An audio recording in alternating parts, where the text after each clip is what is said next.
Namaskar and a very warm welcome to all of you in this episode. When I'm recording this particular video, this is the month of August, the first week of that.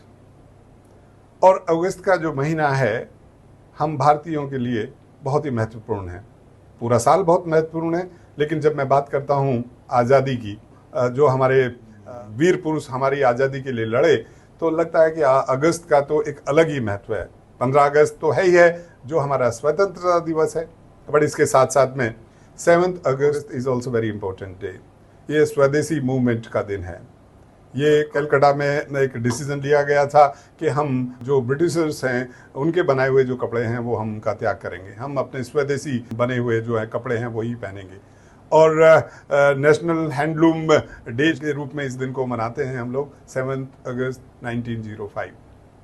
उसके बाद में मुझे याद आता है और 8 अगस्त 1942 quit India movement, all India Congress committee meeting in Mumbai, that time it was Bombay of course, और वहाँ पर डिसीजन लिया गया कि ब्रिटिशर्स भारत छोड़ो, तो ये मूवमेंट दिया। और ये इतना ज़बरदस्त हिट था। ऑफ कोर्स हमारे बीच में जितने भी मूवमेंट हुए, हमारे फ्रीडम फाइटर्स ने जो भी चीज़ें उठाई 1857 से लगा करके, हर एक में ये था कि एक बार को जो ऑक्यूपेंट्स थे, ब्रिटिशर्स थे, उनको हिला देते थे। बट 1942 का जो ये 8 अगस्त वाला जो मूवमेंट था, ये तो उनके लिए बिल्कुल ही मतलब ऐसा था कि वो घबरा गए थे और उनको लगा कि ये तो 1857 की जो क्रांति थी उससे भी कहीं बहुत बड़ा मूवमेंट हो सकता है।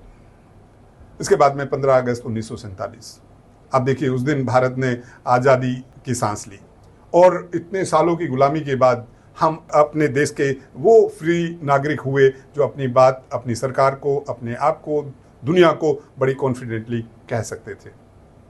तो जो ये 3 दिन तो हमारे इम्पोर्टेंट हैं ही हैं। फिर मुझे याद आया 1 अगस्त एक ऐसा दिन था जिस दिन हमने बाल गंगाधर तिलक जी को खोया।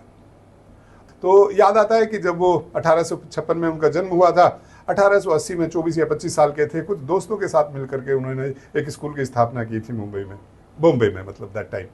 तो इसलिए मुझे वो भी याद आए और हम याद करते हैं ऑफ कोर्स सारे फ्रीडम फाइटर्स को। फिर आने वाले समय में आपको ध्यान है कि हम नेशनल स्पोर्ट्स डे मनाएंगे, वो होगा 29 अगस्त को। और जो नेशनल स्पोर्ट्स डे है वो मनाया जाता है मेजर ध्यानचंद जी के याद में, उनके रिस्पेक्ट के लिए, क्योंकि ये उनका जन्मदिन है। हमने स्वदेशी मूवमेंट भी 1905 में 7 अगस्त को शुरू किया था और हमारे मेजर ध्यानचंद जी का जन्म भी 1905 को हुआ था। तो जब मैं अगस्त की बात कर रहा था, और अब चारों तरफ आप देखेंगे कि घर घर झंडा, और हर एक घर में, हर एक यूथ में, हर एक बुजुर्ग में एक देश के प्रति जो जज्बा है, जो वो निखर के आता है इस महीने के अंदर। और आने वाली हमारी जनरेशन्स हैं उनके अंदर भी ये बात रहे, तो ये करना भी हमारे लिए ज़रूरी है। पिछले वीडियो में जब आपसे बात कर रहा था मैं कि हमारे यूथ को हमें थोड़ा सा बीच बीच में ये सब चीज़ें बतानी ज़रूरी है, सो दैट वो अपना रास्ता कहीं ना भूल जाए। और इसके लिए ज़रूरी है कि जो हमारा पास्ट है, जो हमारी हिस्ट्री है, उसकी जानकारी हमारे यूथ को बहुत अच्छे से होनी चाहिए।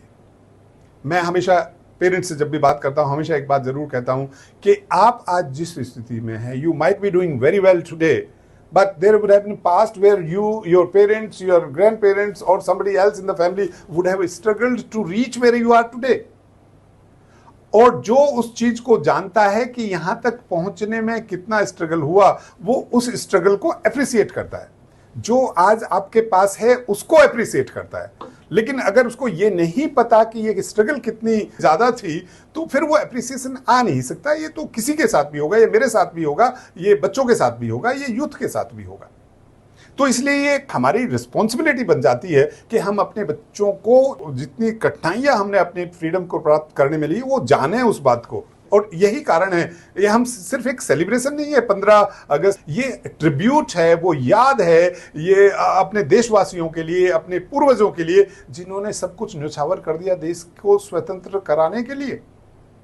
तो यहां पर रिस्पॉन्सिबिलिटी, मैं ये कहता हूं पढ़ाई बहुत इंपॉर्टेंट है, otherwise subjects are very important, physics is important, chemistry is important, mathematics is important, but very important is making children aware of what is very very important for making a country great, for making it sure that our all citizens are free, our all citizens are happy, our all citizens are seen by the world as someone coming from a great country.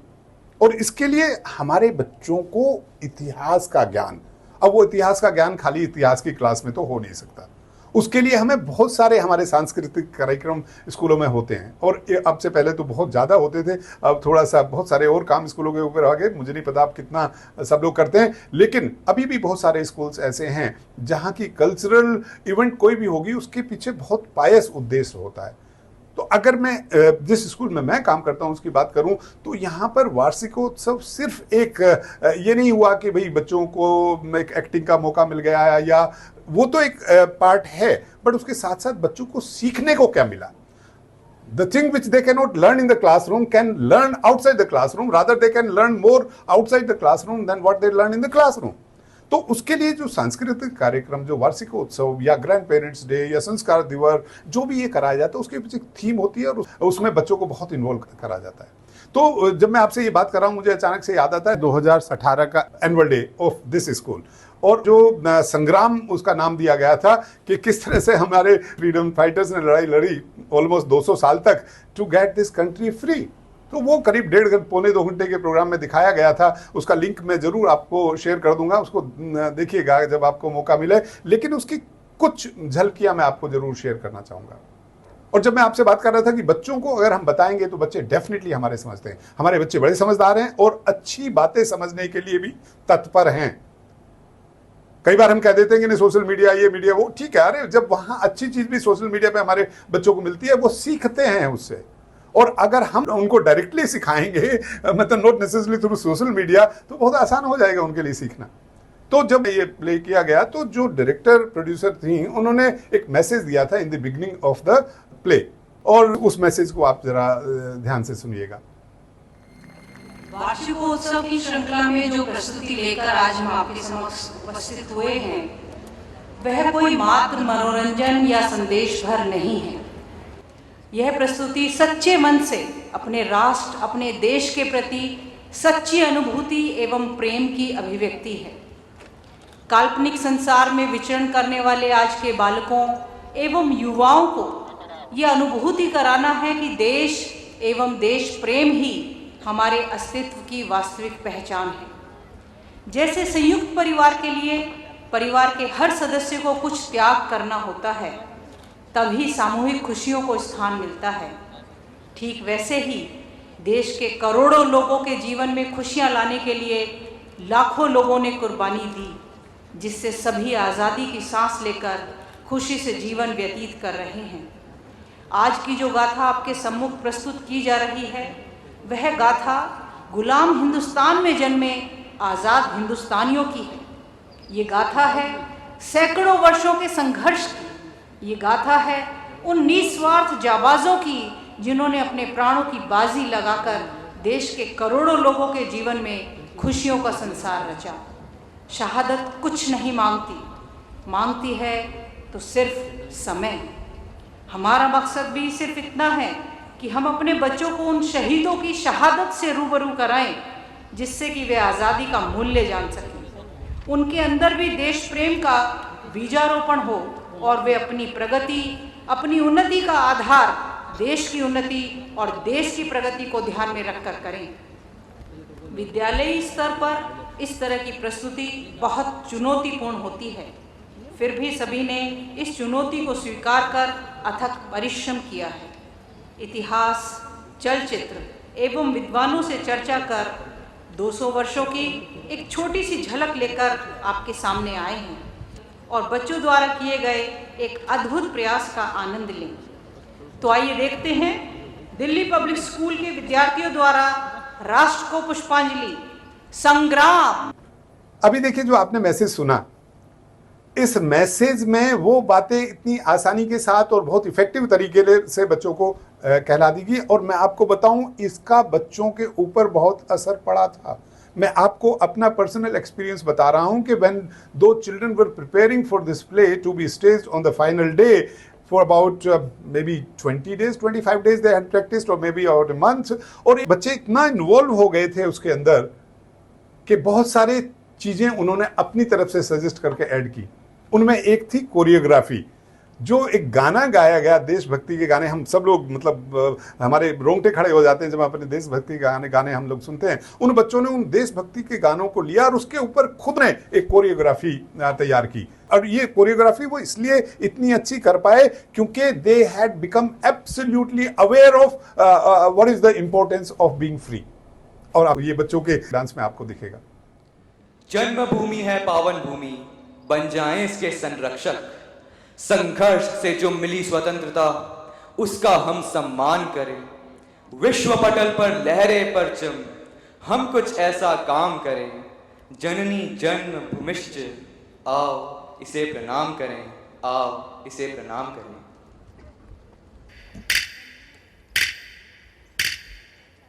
जब zero दिया मेरे भारत ने, भारत ने मेरे भारत ने, दुनिया को तब गिनती आई। तारों की भाषा भारत ने दुनिया को पहले सिखलाई। देता न दशमलव भारत तो यूं चांद पे जाना मुश्किल था। धरती और चांद की दूरी का अंदाजा लगाना मुश्किल था। सभ्यता जहां पहले आई, सभ्यता जहां पहले आई, पहले जन्मी है जहां पे कला। अपना भारत वो भारत है जिसके पीछे संसार चला। संसार चला और आगे बढ़ा, यूं आगे बढ़ा बढ़ता ही गया।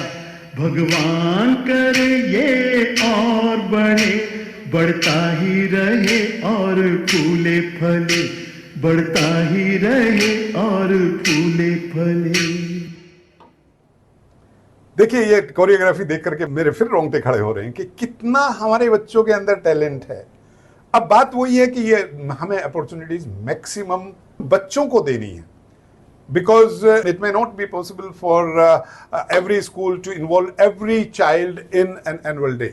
तो ये हम during the course of the year और बहुत सारे कार्यक्रम कर सकते हैं, और कई बार तो हम बिना कार्यक्रम के भी सिखा सकते हैं। इसका मैं एक एग्जाम्पल देता हूँ। म्यूजिक, डांस, आर्ट्स, ये बहुत इंपॉर्टेंट सब्जेक्ट्स हैं किसी भी स्कूल के अंदर। और जब कोई एक डांस टीचर या म्यूजिक टीचर या आर्ट टीचर बच्चों को कोई चीज़ सिखा रहे हैं क्लास के अंदर, तो वो उस वक्त भी कोई ऐसा काम बच्चों को सिखा सके, ऐसी चीज़ सिखा सकते हैं जो देश के प्रति बच्चे का प्यार, सम्मान बढ़ाए। और मुझे याद आता है कि हमारे एक बहुत ही सम्मानीय टीचर ने बच्चों को उस दौरान में तैयार किया इस चीज़ के लिए जब हम कोविड से थोड़ा सा बाहर आ रहे थे। We all were so depressed during that time, but then here also the teacher did not forget to make children aware of their country and किस तरह से हमें फ्रीडम मिली ब्रिटिशर से और कैसे हम आगे बढ़े। तो मैं चाहूँगा कि वो क्लिप भी आप जरूर देखें, ये आपको अच्छा लगेगा। इतिहास का मैं आईना हूँ, तहजीब का रंग सुनहरा हूं। गंगा जमुना मेरी आंखें, मैं नए भारत का चेहरा। मैं कल भी था, मैं आज भी हूं, मैं नवयुग का अंदाज भी हूं। सारी दुनिया का घर मुझ में, इस मिट्टी का आदर मुझ में, मैं देशभक्त भी कह रहा हूं। मैं नए भारत का चेहरा, मैं नए भारत का चेहरा।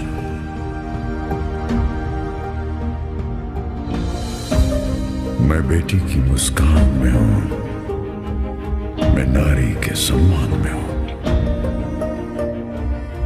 मैं बेटी की मुस्कान में हूं, मैं नारी के सम्मान में हूं। विज्ञान में और किसान में हूं, हर वीर में और जवान में हूं। मैं सीमाओं का पहरा हूं, मैं नए भारत का चेहरा हूं। जन्म। रुत बदली है जैसे रुख बदला हो, जैसे बढ़ती निराशा का कोहरा छटा हो, जैसे भारत की अब नई पहचान है, चारों दिशा होता नव निर्माण है, युवा में वायु सी रफ्तार है, कौशल उत्साह की भरमार है, स्किल इंडिया इसका विस्तार है, समृद्धि सबका अधिकार है, जन धन से जन जन तैयार है, मुद्रा से बढ़ता व्यापार। अब ये देखिए कि जो मैंने तीनों बातें आपके सामने रखी हैं, ये सारी की सारी हमारे देश के प्रति हमारा रिस्पेक्ट, देश के प्रति हमारा समर्पण, उसी के बारे में है। मान के चलिए देश है तो हम लोग हैं, तो देश के प्रति जागरूकता, देश के प्रति प्रेम, और मैंने कहा कि हमारे बच्चों में वो सब है और वो सब सीखना चाहते हैं। ये हम सब लोगों की जिम्मेवारी बनती है कि हम उन बच्चों को वो चीज़ सिखाएं। With these words, I would like to take leave from all of you, and मैं आप सब लोगों को इंडिपेंडेंस डे की बहुत बहुत शुभकामनाएं देता हूं। धन्यवाद।